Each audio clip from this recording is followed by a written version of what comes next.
Today is August 15th. Welcome to Native Calgarian. Oki, Naganago, Mikoche, Chase Tokom Aki, or Dekos Negotine, Siku.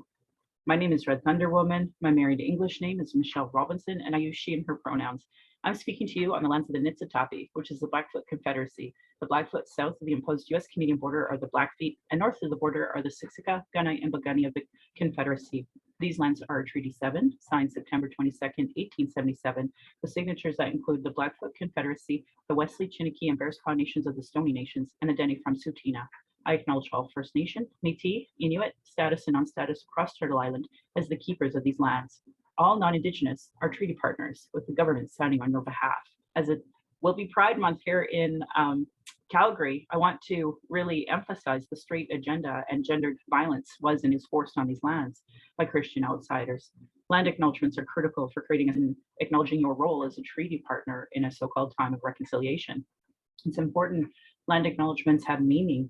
I encourage all people to introduce themselves with their acknowledgement of their ancestors, stories of displacement, and how you perceive your role as a treaty partner, a citizen of Canada, a refugee, or other land displacement so that we as Indigenous peoples know how safe you are to be around. If I don't know how to pronounce your local Indigenous nation's name, or maybe you won't say your pronouns, you won't say your story of origin, won't acknowledge stolen lands, won't acknowledge imposed economic oppression, or your role in reconciliation, I determine how safe you are to be around my family, my community, and myself.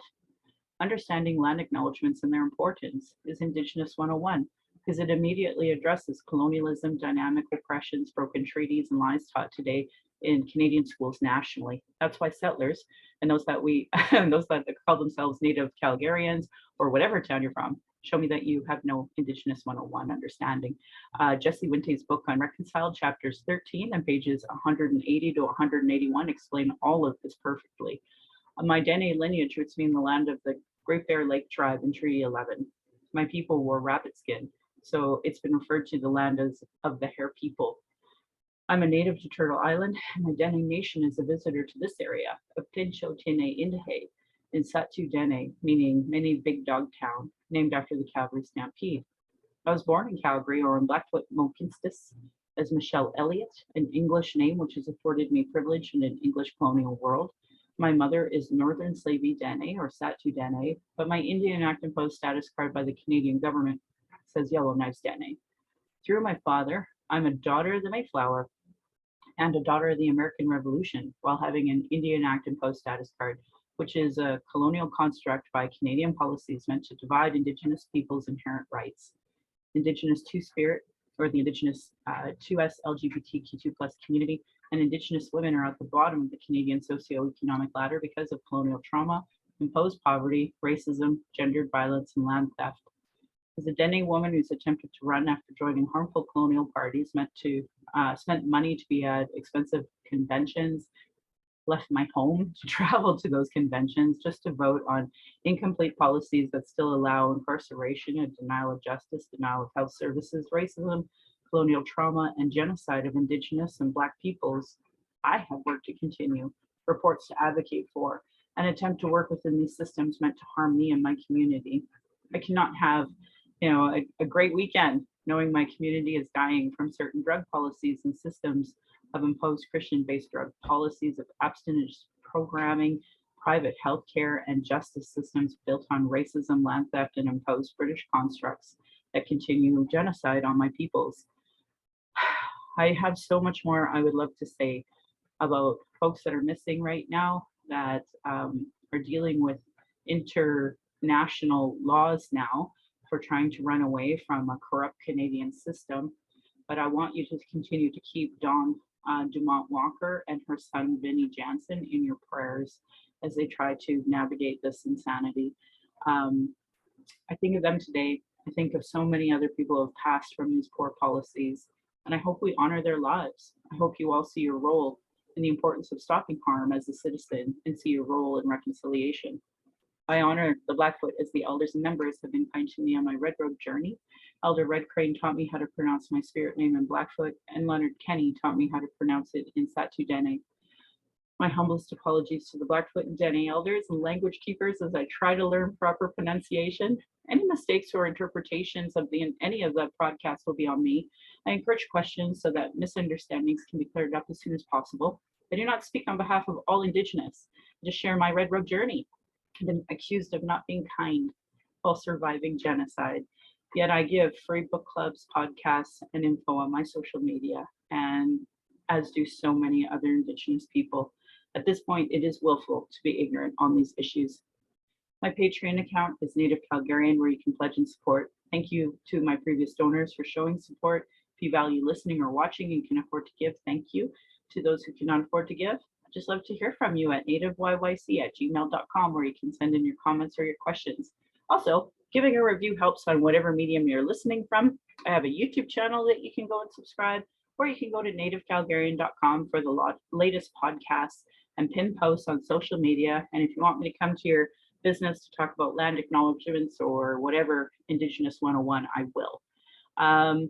So today I am very honored to have a guest with me. Rob, would you like to introduce yourself in your way? Yes, certainly. Tanse, Ambawashtich, Oki, Rob Houle Nitsika soon, Wapsu CP Tando Chinia. My name is Rob Houle. I come from the Swan River First Nation, which is in the northern of Alberta in Treaty Number 8 territory. I am married into the Stoney Nations in Treaty Number 7, and my wife has connections to the Blackfoot Nation as well. She is connected to the Blood Tribe and the Fish Eater clan. So my kids and her are connected there as well. So I had kind of covered the swath of Alberta. Today I'm coming to you from the traditional territory of Tecumseh-Swepnik, where I am in Kamloops. I am currently studying law, going into my second year now, and it's been an interesting journey, and I'm happy to be here to talk about red washing and the problems that the banks have. Oh my goodness, I'm so grateful. So obviously being in Alberta, all anybody cares about when it comes to politics is money, and that's why conservatives are so strong here. So that's why when I seen this, I probably spit out my coffee and was so excited to talk to you about this. So for folks who may have missed our retweeting, I'm going to put a link for this here. It's a Yellowhead Institute special report on red washing and extraction, Indigenous relations at Canada's 5 big banks. And I love the art on it too. It's just fabulous. There's nothing I don't like about this.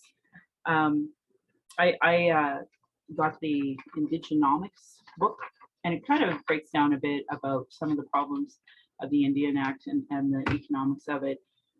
But that bigger picture is that we have a Western society that imposed this structure and purposely excluded us. And I think a report like this is exactly what people need to be reading. So do you want to talk about why you decided to create it? Yeah, so so the work started. So I'm also a research fellow with the Yellowhead Institute. I've been so for a couple of years now, and I write articles with them. I do some research. I was one of the key researchers on the cashback report, which was released last year, which looked at our fiscal relationship with the government and governments of past. It explores Indian trust funds, it explores a lot of that financial kind of aspect of our relationship. It was the second report following up from Land Back. And then I know that they're currently working on their third report, red paper. So initially with that cashback research, I started looking at money, figures, counts, started getting interested in knowing where the money was going, how it was moving around, how it was used to displace and dispossess Indigenous people, how it was a very one-sided relationship, how there's a lot of ambiguity and misunderstandings around trust relationships in Canada, especially with Indigenous communities. So then that led to another conversation around, well, what about the current financial state? What about the current finances? What are the banks doing? We know that there are resource extraction projects happening, but how does that balance out with how the banks are working with communities and in communities, and whether or not there's a disparity there, and whether or not their investments mirror what their speaking points are, or whether or not there's a little bit more work that they have to do. I really appreciate all of that background because I think of pink washing for Pride, where their LGBTQ2 plus community is disproportionately fired and let go on a regular basis. But then come Pride in June, usually it's rainbows and pride flags of trans and all the other colors, but no real investment into their employees, folks that are actually from that community. And one of my favorite parts when I was flipping through this was on when you actually have this particular piece here, where you really show, and the check itself shows this. So for folks who are just listening, on one of these pages, there's a beautiful diagram of how basically banks say reconciliation, but then they'll take big photo ops with Indigenous folks for a couple of Indigenous causes and with some ridiculously small amount. And it says memo lip service. And that's exactly what I see, and especially here in Calgary, every single day. We get, a small bit of sponsorship. We have to, first of all, submit ridiculous amounts of paperwork and budgets to people who don't have our interest at heart. And then we might get a ridiculously small amount of money from one of these institutions. And the cycle continues and continues and continues. And of course, that's what we have to do in order to get any money. And I'm just so sick of it. We talk about reconciliation and treaty and equity, and we're not, honestly, at this point, because they've performed genocide on us and continue to do so, we should be getting half of any money. That's what treaty is. That is what treaty actually is. And of course, it's been disproportionately never given to us in any capacity. Worse, we have so many myths to dispel, and thank God for books like 21 Things You Didn't Know About the Indian Act or Indigenomics to kind of dispel some of that stuff. What are some myths that you came across that you were like, this has to be mentioned in this report? So there's a lot of public relations work that goes into how the banks work with communities. There's what we put forward was kind of and not just from this kind of research experience, but from previous work experience. I've worked with the province for a time. I worked for the city of Edmonton for a long time, and did a lot of with Indigenous communities as well, just looking at and how these relationships are built and structured. And what we put forward is kind of this top 10 list of how this relationship has evolved from being a treaty relationship, equal footing, to one of kind of, if you meet these 10 things, then everyone will buy into what you're selling in terms of reconciliation.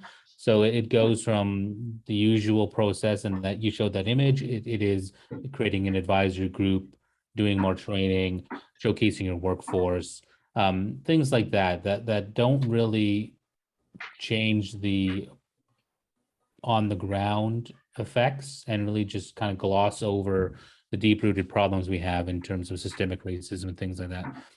What we do is we go through and examine all of the 5 banks. We examine their kind of initiatives through this kind of top 10 lens to see what kind of work they're doing and whether or not it's meaningful and whether or not it makes a difference. And you see them showcasing, for instance, their workforce is 1% Indigenous or 1% BIPOC people. In a country as diverse as Canada, with Indigenous people representing increasing numbers, and in places like Alberta representing 10% of the population and other things like that. I think it's really important that those employment figures don't mirror the reality in the community, and there's a real problem with how they're being sold. And I think it's also about the investment back to communities. Only one of the big 5 banks actually talked about how much business they're doing with Indigenous communities, and that was BMO. They spoke about $6.1 billion in business. But again, when you compare that to the hundreds of billions of dollars that they're investing in resource extraction, you compare that to whether or not clarification, whether or not that's Indigenous communities' own money that they're classifying as being investments, or whether or not it's actual investments from the bank, that needs more clarification, because there's a real lack of reporting around the finances and things like that. But for the rest of these communities to not disclose any of that, really leaves the question into, well, how much are they really investing in Indigenous communities? How much partnership and relationship building is going on, and whether or not there needs to be more done. And I think we challenge all of those kind of misnomers and misinformation.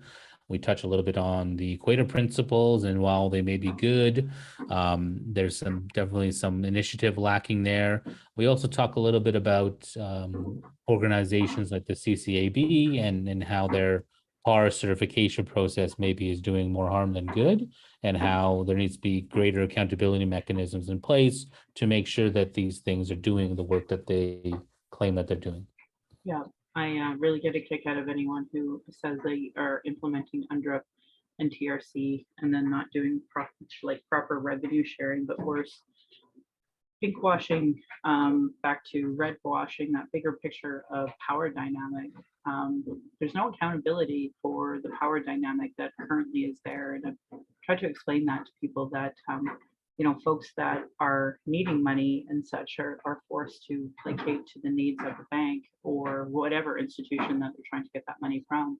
And there's never actually been equity. There's never been a chance for us as people to say no and it be respected and listened to. And if we do say no, collectively, then they just disregard it and continue anyway. And then we're forced to protest it in some capacity.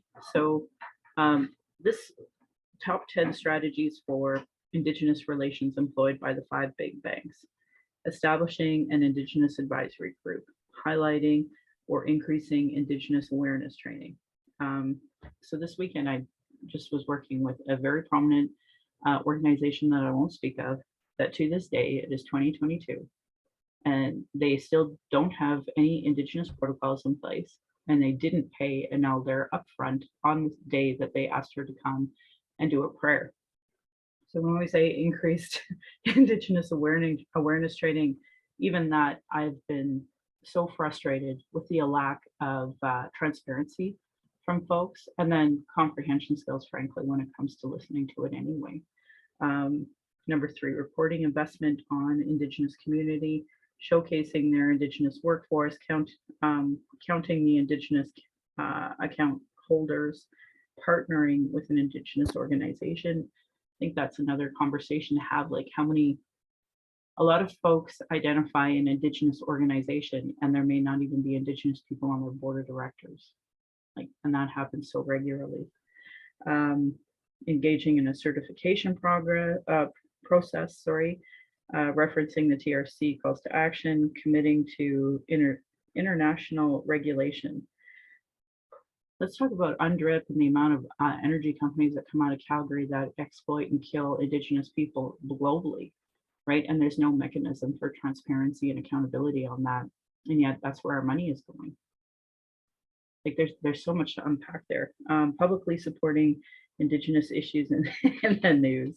Yeah, these are really great pieces that you have here, because and sadly a lot of companies won't even do this. So I really appreciate you writing this out, and I hope that other people see this and really get more into the meat of this. And I'll also link your other 2 reports, the land back and the cash back, because I think that that's important context as well to add to this. You kind of spoke like Bank of Montreal is doing some things, and that's good, don't get me wrong. And then I've seen this partnership with the Downey Windjack organization. Have you found there to be much transparency in that organization? From their reporting, their partnership, I think they have a partnership with Scotiabank on creating Downey Windjack spaces. There's no clear indication on what that dollar figure looks like. There's no indication on what the investment into these spaces looks like. They have they're in their annual reports. They talk about the Downey Windjack spaces. They have a nice picture of someone reading The Secret Path, I think, and things like that. But again, beyond that kind of glossing over, they don't go into the details around, we are investing this much money into this much spaces and all these other things. It seems like it's more of just renovating existing spaces and then slapping the Downey Windjack sticker on it. We see that with some of the other banks as well. There's some of the banks that talk about giving the National Center for Truth and Reconciliation $1 million. And one of them is $1 million spread out over 5 years, which again is a nice investment. It has some dollar figures behind it, but exactly what is that going to achieve, and how does that compare to the other $68 billion you're investing in Trans Mountain or Enbridge or Suncor, all these other things? And how are you passing the buck to these companies in terms of engagement, when really they wouldn't be carrying any of these projects forward if you didn't give them a bag full of cash to do what they will? Yeah, I think especially with that Downey Winjack Foundation, I was in a bar, and I had seen a little corner thing with their plaque and like a QR code or something on it, and people were showing it proudly as their contribution to reconciliation. And yeah, I mean, awareness is good, but I can't believe it's 2022 and this is where we're at with reconciliation in this country. And like back to your point of economic equity, like we're not anywhere having these conversations. I feel like that's why I was so excited about your report, because this isn't a conversation that people are really having, and I can't really wrap my head around it. So how the Canadian Council for Aboriginal Business and maintain the status quo. And I bring that up because Indian Oil and Gas is an organization here that was supposed to be for Indigenous people, if you read their talking points, right? But it has never been. And in fact, there is deep-seated racism and sexism happening in that organization too. And, at the end of the day, I know you're probably, you identified as going to law school. And as much as I wish it was true, a lot of her education costs are not free. I have no post-secondary education that was ever paid for by any, grant or anything. No, granted, I graduated high school in '94.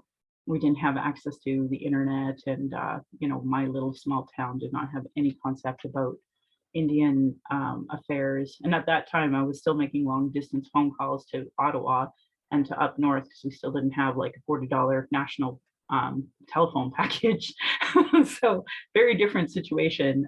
When I went to SAIT, I was doing, working in a printing shop full time, and then biking over to night classes at SAIT in order to get any post-secondary education. So to me, when we talk about equity, I mean, the fact is we don't even have opportunity to education like other folks. And all of this money, of this investment, $1 million over 5 years. Just imagine how many Indigenous kids we could actually get to school. And I mean, that doesn't make it easy. Don't get me wrong. You face with all that racism and sexism. So, it just really, the equity is just not there in any capacity. But that said, new tools for consultation and consent. I really loved the solutions in the back part of this as well. Some ideas anyway, some suggestions. Did you want to elaborate a little more on that part 4?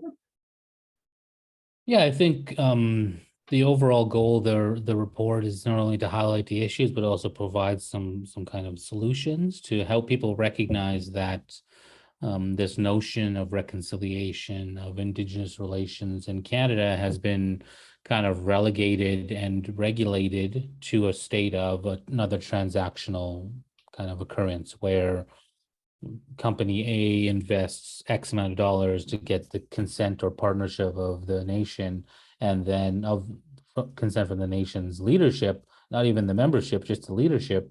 And then that is supposed to make the project move ahead, no questions asked. And then once the grassroots people get wind of this, then it creates more conflict within our own communities, and we end up fighting amongst ourselves while X company continues to do the work that they've been paid for, have paid for, and then get funding for through loans and other things like that.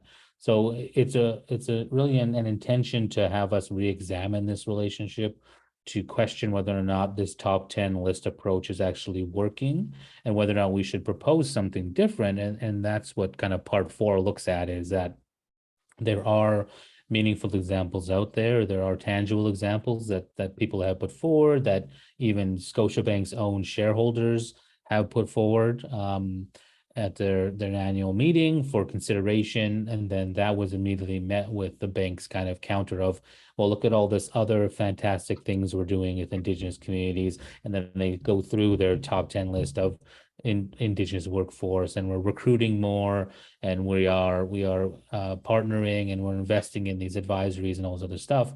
But that doesn't solve the issue and answer the question around why are we still investing hundreds of billions of dollars in resource extraction, which we know negatively impact Indigenous people's lives. They have cumulative impacts now. So it also asks and directs readers to look at these current court cases that are being deliberated, and the doors that have been opened in terms of these cases, that how we can re-examine our relationship, that third parties don't need to be let off the hook anymore, that government regulation plays a huge role in allowing these violations to continue, and that we need some stricter regulations. We can't just rely on the Equator Principles and things like that, because they are still very loose, that there's no firm definition of free, prior, and informed consent is what the Equator Principles states. But we know that Indigenous people, especially in Canada, have directed governments and institutions to what free, prior, informed consent looks like. And if it takes doing all of this work to get to a positive end result, then organizations, resource companies, the banks should be investing in that relationship building as opposed to just steamrolling projects forward. And it also talks about having us talk to our leadership, talk to our own community leaders, our own Indigenous leaders, our own Indigenous organizations, and really holding them accountable to ask them, what kind of relationships are you involved in? What kind of boards do you sit on?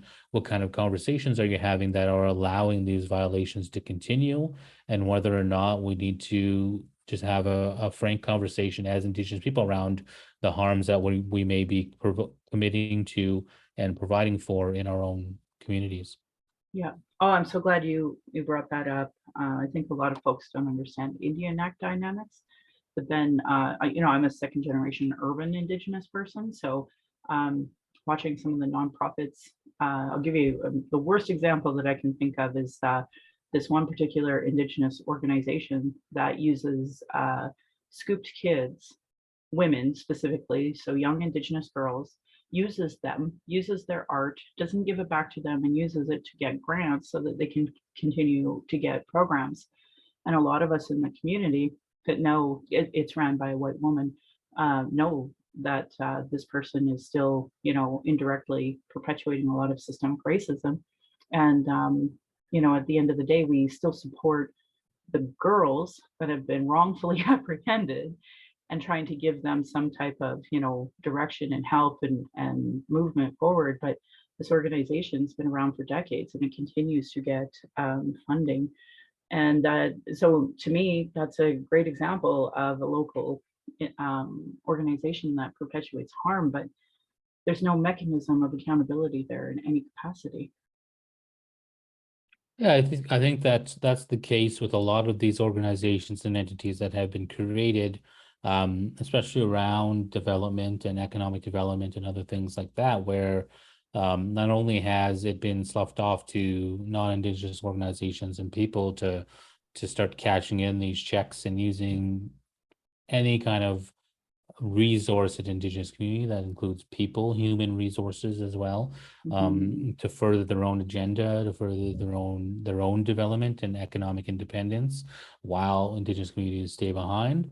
But it's also part of the larger conversation around now transferring the liability. And then once you see how poorly the system is being managed, Indigenous people take it upon themselves to say, well, we'll build our own system and then we'll take over responsibility and we'll manage it better, not realizing that with that comes the inherent liability with that's being transferred. And if you don't do it properly, then you cannot hold anyone else accountable. You can't hold the government. You can't hold non-Indigenous people. You have to then look squarely at each other, and that will create even more conflict and dynamics within our own communities. Because to be frank, our leadership hasn't our leadership models haven't progressed to the place where they need to be in order to challenge some of these systems. We still have communities electing people based upon popularity as opposed to what they're going to do, what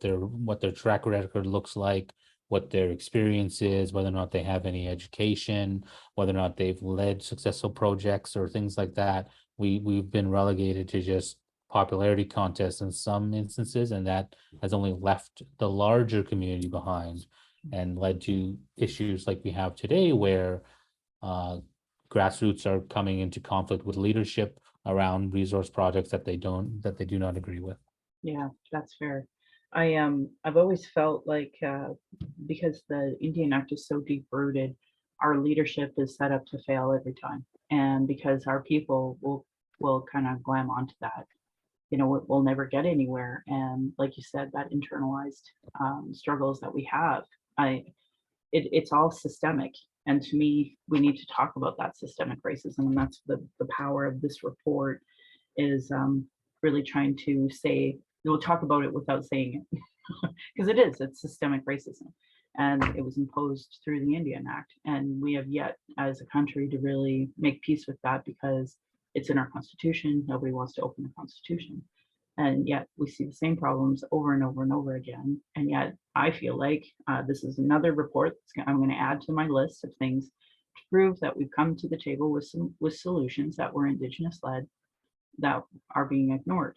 So I have a question for you about the Yellowhead Institute and reports like this. And is there a mechanism that sends them to the government, or how does that work? I think to a large degree because it is based out of the Toronto Metropolitan University. It's not a government entity. It's not an independent entity. It's very embedded within that institution. We're putting forward papers, briefs, position statements. It's very much a think tank designed to counter what other think tanks are out there, like the Fraser Institute and bodies like that push conservative agendas forward. But what we need is for Indigenous people, Indigenous leaders to really start to champion some of the work that we're doing. And we're not, I think, like we spoke about, the systemic racism, the inherent adoption of Indian Act policies within our own communities makes it difficult for some leadership to kind of get behind some of these initiatives and reports, because once you start to look at yourself in a different light, then it leads to a little bit of hesitancy, maybe, and a little bit of condemnation for some of the things that are being proposed. So then you start to look for other alternatives. And I think that's what the Elliott Institute is doing well, is that we're highlighting and we're examining all of these issues that we know that that exist. We know that there are disparities. We know that the system is working towards one end goal and bolstering up certain aspects of this country, and that as Indigenous people, we need to take a fulsome examination of that. And that includes looking at each other and looking at ourselves, and then propping up some of this information so we can change the status quo, so we can ask our leadership, why do you sit on this advisory group for RBC? What have you guys advised on that has made a difference? Because again, you may be putting yourself in conflict around Trans Mountain, other kind of projects. It's difficult to argue being against a project when your leadership are actively engaged in conversations around funding it and supporting it and things like that. So I think that's what the Alliance is doing. All of our stuff is available online. We are very present on Twitter and on Facebook, and we encourage people to tweet and read about our stuff. They're sometimes easy reads. We have a lot of multimedia on YouTube. For cashback, we created a swath of tools, including YouTube videos, YouTube clips, and that's encouraging and intended to reach out to different sectors of our community. One of the shining examples is there's a fantastic YouTube video around the Indian Trust Fund that I encourage all Albertans, all Canadians, all Calgarians to kind of watch, because it helps give you a sense of what the Indian Trust Fund looks like, how that relationship evolved over time, and how the disparity exists today, and how we've gotten to where we are. So at the Yellowhead, we're doing all of that stuff. And it's very rewarding. I'm enjoying it, and I think we're pushing conversations into new territories that we haven't really encountered before. Oh, that is like so beautiful. I have a small group of settlers doing some work here, and we call ourselves a reconciliation action group. Um, Mainly right now, they've pushed for more, school name changes, things like that. And of course, I wanted to tackle systemic racism. One of our members, she's quite old. She was a part of the original 1990 systemic racism report that was never fully implemented through the main Calgary education board that they have here. So, like, it's not from a lack of trying to push these folks, but I think this particular institute really helps give background and understanding more to the economics of it. Well, everything, racism, systemic racism in general, I should say. This particular stuff is more economic, and of course, that's incredibly important. We're going to move forward, especially when you consider, intergenerational imposed poverty by the government. So, like, we need investment. So, just as they invested in Indian residential schools, we need an investment into Indigenous education nationally to all. But then we also, if they were willing to impose poverty intergenerationally, they should be willing to institute a new economic way of being with us that's far more equitable, so that we can quit this genocide, because that's ultimately, the poverty is what's causing it, on top of the other, policies that they've imposed through justice, education, and health. Combine that with imposed poverty, we have no chance. So we have to move this around. And I think that this is a great shout out to all of those who claim to care about economics. So for me, just me personally, I'm going to send this to my MLA and my MP. And as much as I hate giving free labor, educational labor to our elected officials, I have to do it. Even this weekend, like, the ones you think might be progressive still don't pay their elders. We just got to move forward here. And I feel like, I've had it way easier than my mom ever had it. My stepmom, she's an immigrant from Austria. So, like, I'm the first generation of a girl to have a driver's license, let alone go to another city and be able to, start a life. So there's so much to really unpack with how multi-generationally this has impacted our people. My granny, she went to Fort Providence Indian Residential School, Sacred Heart there. And my aunts and uncles they went to one in Yellowknife, and aunt and uncle, I should say. I have lots of aunts and uncles, but only two of them, the youngest, went to one. So anyway, lots to unpack from this particular report. I really appreciate you taking the time to unpack it here. Is there anything else you'd like to add about your report or the Institute, or anything else you'd like to share with us? Yeah, I think we have a wealth of information. There is a number of briefs on the Yellowhead Institute's website. There is, of course, the interactive red papers, land back and cashback. I encourage people to explore the tools that are there.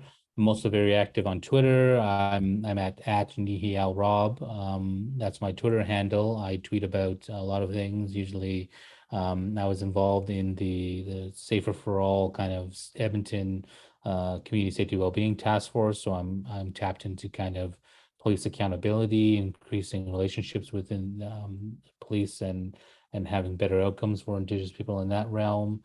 I also work at the federal level around, and we did recently the War Naming Initiative in Edmonton, and that has influenced some of my other work. So a lot of renaming stuff. But I have a number of pieces out there. People can Google me and read some of the stuff I've written about, and it's usually Indigenous focused. And I think it's always important to continue this conversation going. Knowledge is power. People have to equip themselves with knowledge and information so that we can start to challenge some of these stereotypes, some of these misnomers, and really encourage ourselves to do a better job of holding each other accountable so that we can change the outcomes in our communities. Agreed. I'm so grateful. I just learned from Jesse Wente about narrative sovereignty. And that's one of, I feel like the positive of this podcast is that we're not beholden to some stakeholder to determine what I can and cannot say. So I'm grateful to have somebody like you make your native Calgarian debut on my podcast and tell us these things. Well, I will share as many links as I can in the preamble, in the hopes that people will click on them and listen to read a lot of the reports that you do, and the Yellowhead Institute.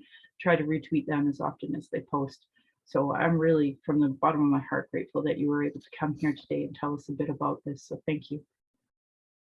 Hi, thank you very much for the invite. Awesome. Well, I hope everybody will pay attention to what the Yellowhead Institute is doing and move, maybe be moved to actually contact their MPs, MLAs, councillors, and try to start incorporating some of this information that we as Indigenous people have given. Robert Houle obviously given many reports. So Unreconciled by Jesse Wente went up last night. Our next Chapters in Chat book club will focus on chapters 5 and 6 of the National Inquiry Report. That's September 12th at 6:30. Message me if you want to have the Zoom link to participate. I'm proud that this podcast has given solutions, cultural safety training, and cultural first aid, and all of them to create a safer space for Indigenous, people of color, those with disabilities, and LGBTQ2+ to speak. Thank you to authors Chelsea Branch, Cheryl Ward, Alicia Fridkin of heretohelp.bc.ca about what is Indigenous cultural safety and why I should care about it. Their work in those cultural action tools, I've said over 100 times on my podcast, so please support Indigenous work like that as part of your reconciliation work and settler understanding. I'm just lucky enough to highlight them and repeat them here. Internalized racism or lateral violence is another form of violence Indigenous and marginalized folks experience by the structure of racism imposed on these lands. If you go to racialequitytools.org, What is Internalized Racism by Donna Bevins, there's so many resource files available. And I think Robert and I spoke a bit about economic internalized racism that we're forced to face thanks to the Indian Act. Do's and don'ts for bystander intervention by America's Friends Service Committee. Calgary, I'm calling you out. We've seen it on social media, this woman who had some white guy punch her window. And there were tons of people in that Superstore parking lot that stood by and did absolutely nothing.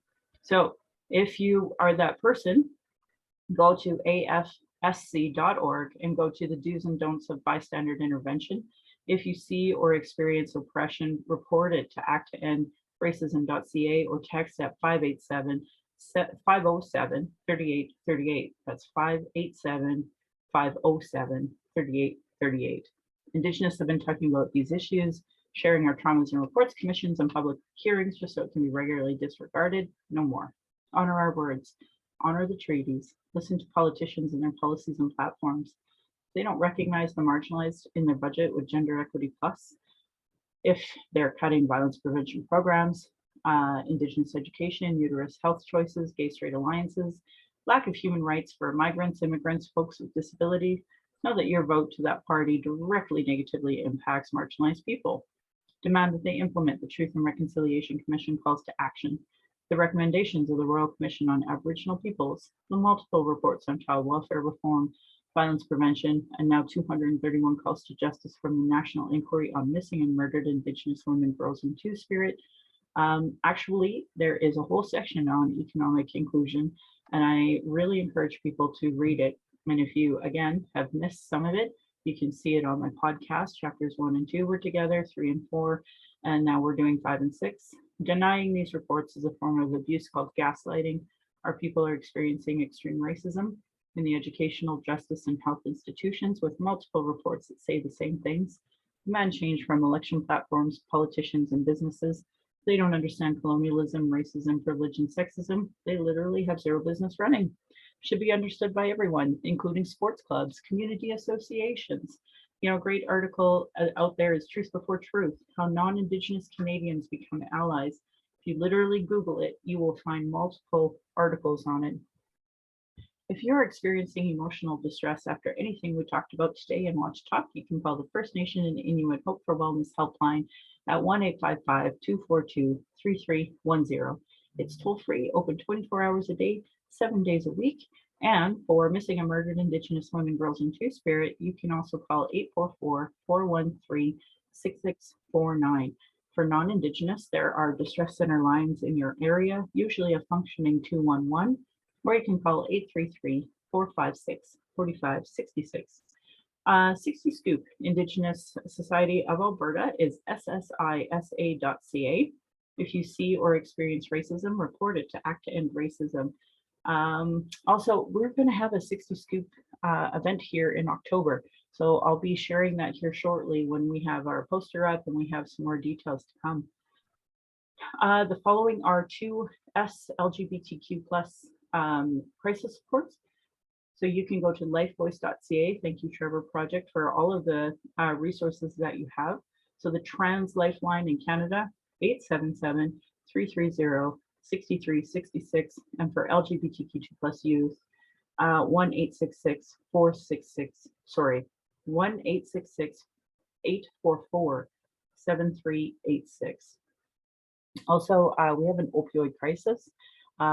Regularly, this government's failure is causing lives, costing taxpayers, and using really scarce resources in our overburdened ambulance and hospital systems, thanks to COVID-19 as well. So if you or someone you know is using substances, do not use alone. If you are using alone, there are two apps you can use. You can use the Brave or the DORS app. The National Overdose Response Service is at 1-888-688-NORS. And I also encourage all Indigenous that are status in Alberta, you can get a Narcan a day. And I'm currently trying to fight my pharmacy over some of these issues, but at the end of the day, you have rights to it. You should be able to access it. And if you're not giving it away like candy to the folks who are homeless in your area, please consider donating them to a local Bear Clan or Indigenous organization that's doing that on the ground work. In April alone, we had over 115 drug poisonings. Violence is my everyday reality. Every Indigenous generation has faced it. This is self-care, how I take my power back. That's why I started this podcast, to speak freely without interruption, tone police, leadership shaming, gaslighting questions. So many people don't want to hear Indigenous opinion, but sure want to tell us theirs, even if they know nothing about us, nothing about colonialism, constant surveillance. I and many others share info on microaggressions, so it's unacceptable to do them anymore. Learn about being trauma informed. Folks like me are dealing with internalized racism and gatekeepers. There's so much information out there about this now. Internal and external racism is an everyday reality for me and many other Indigenous peoples, folks with disabilities. QT vibe to my granny and my mom for what strength looks like through your example. I want my dad for teaching me to be strong and blunt. My stepmom for showing me what a proud culture is through her Austrian family, and teaching me to be a proud Calgarian. Through her, I'm a proud second generation Calgarian. Thank you, Big Buffalo Rockman. That's my husband, for producing, editing the show. And on top of that, he's my childhood friend, father of our child, and my support down the red road, witnessing decades of racism and sexism. And to our child, Thunderpipe Necklace Woman, we are blessed to learn from you daily. We are honored you chose us. You give me daily accountability to be a better and stronger person and push this society. I hope my daughter and my family will be proud in the future of us trying to discuss these present day issues. My Patreon account is Native Calgarian, where you can pledge and support. Thank you, previous donors, for showing your support. If you value listening or watching and can afford to give, thank you. To those who cannot afford to give, I'd love to hear from you at nativeyyc@gmail.com, where you can send in your comments or your questions. I also have a YouTube channel. You can go and subscribe, or to nativecalgarian.com for the latest podcasts. And of course, pin posts on social media. And lastly, I want to end by giving side eye to those Calgary rabbits. You're lucky I'm not tradish. And my beautiful cousin would respond, or you'd be in my dish. Thank you so much, folks, for listening.